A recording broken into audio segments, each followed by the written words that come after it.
You know what?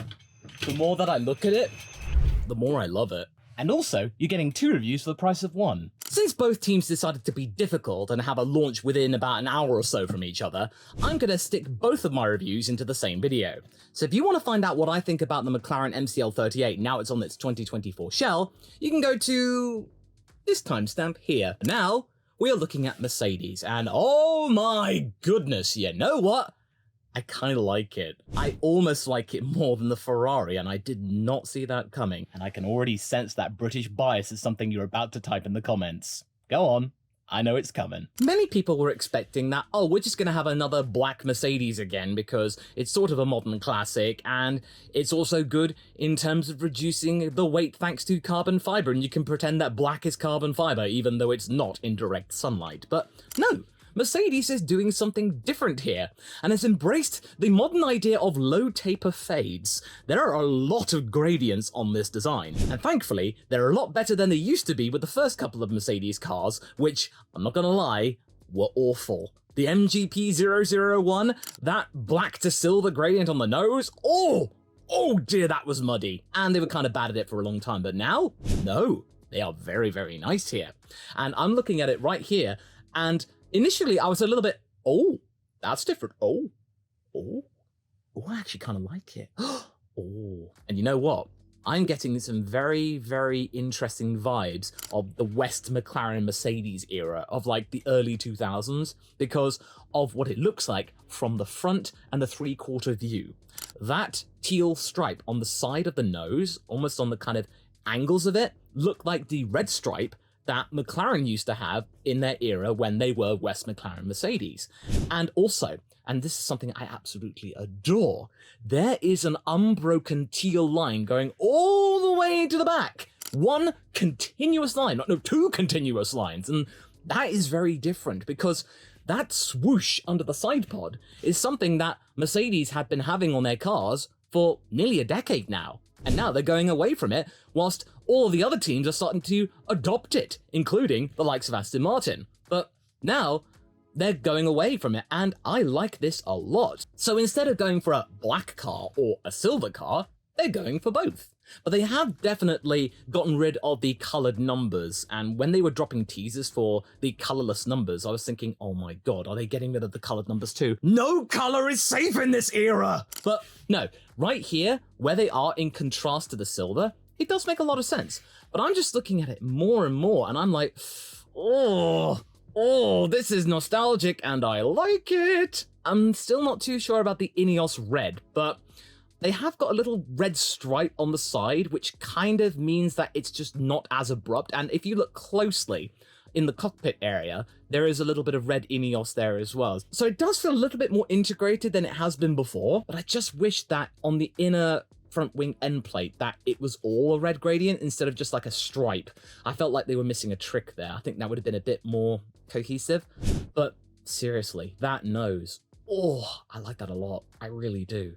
It just feels everything's working as one, and that gradient from the silver to the black, that's clean, man. That is really clean. Mercedes are all about gradients here. That is a grower. That is definitely a grower. This feels like something that would be right at home in the 2000s. And I actually don't mind the fact that if some of it is carbon fiber, because it still has some of the stuff that Mercedes are really well known for and are really popular, including the 3 pointed stars on the back, which are quite nice, and not quite as many because they have shoved in quite a lot. And that one year where they just had AMG on the side ad nauseum, and they still have the red pointed star for Niki Lauda, which was still a nice touch. And it's got its own pride of place closer to the driver cockpit. I just feel like this is a really interesting direction. Almost like a brand new chapter for Mercedes in the wake of Lewis Hamilton leaving for Ferrari. So this is like a swan song, a combination of the 2 liveries. And the side pods as well, they are a little bit more sculptured. And they are actually really, really tightly packed as well, which is really interesting because they have definitely gone away from the zero pod concept. This feels a little bit more as one, instead of what we got last year, which was the Franken car around Monaco, where it was the zero pod concept chassis with side pods bolted on, and it just looked really rough. And also, a lot of things have changed, including the really hunched shoulders, which Mercedes really sort of established, and a lot of the other teams are going towards, including Red Bull and McLaren and even Ferrari, and they're not doing that. They've moved away from that, which is an interesting point. I guess James Allison has got something cooking there, but I'm kind of liking this more and more. The red doesn't feel as insulting to me anymore. I mean, ideally, I would wish that the red wasn't there, but I'm okay with it. I'm okay with it now because it does feel like Ineos is playing ball more and is integrating it more with the car. I think it would have been better if there was some red on the rear wing as well, just to kind of balance it out so it's all over the car instead of just being a bit front heavy. But I'm really liking this. This feels really nostalgic, and just that back view, oh, that's clean. Oh, that's really clean. I'm really, really liking this. And the 3 pointed stars are shiny chrome from the looks of it. So you know the back is at least painted because it's got that sheen and luster. And, oh, okay. Now, fair enough. I'm now looking at that a little bit more closely. The red Ineos is on the back of the rear wing. Okay, that balances it out a little more. That's good. I like that. This just feels like something different. I'm glad that Mercedes is doing something different because that teal stripe going all the way to the back, that is so satisfying in the eyes of a designer. I'm just looking at that and I'm just falling in love with this design. Is it better than the Ferrari? It's close. It's really close because the sponsorship placement, it's not cluttered. It feels just right. Because if you look on the nose especially, it's all evened out and distributed properly. It doesn't feel all bunched up or something like that. There's too many sponsors. Mercedes have lost a couple of sponsors, one of them being Monster, of course, even though they didn't appear on the actual car. They were a long-term partner. They have lost, I think they've lost AMD as well, because I can't see AMD on the car. Oh, no, wait, no, it's there. It's just very, very tiny. But you definitely feel like they have lost a couple of sponsors. But in a way, in terms of distribution, that's good. It feels a little bit more balanced, and I like this angle that they're going towards. So maybe this is a transitional process of Lewis moving away from Mercedes and they're entering the new era with George Russell as their team leader. Now, whether or not he'll be a good team leader, we don't know for sure, but from his time at Williams, I think he might stand a good chance at being good, because he did give that team hope for 3 seasons as their leader, and wouldn't you know it, by 2021, they were getting points. They were 8th in the Constructors. They seemed optimistic, and I feel like that could be the same thing with Mercedes in 2025, but that remains to be seen right now. But in terms of this overall design, I really like this. I really do.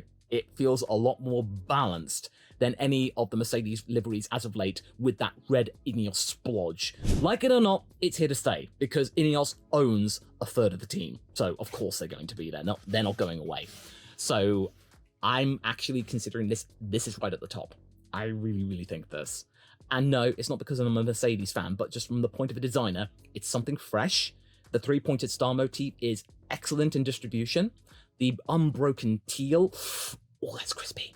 And of course, the callback to the West McLaren liveries. It just feels ironic in a way, because they worked with McLaren. So they're sort of nodding back to the times when they were quite successful with a customer team, which was also their works team, which is really odd, a little bit of an odd parallel, but I am really liking this design.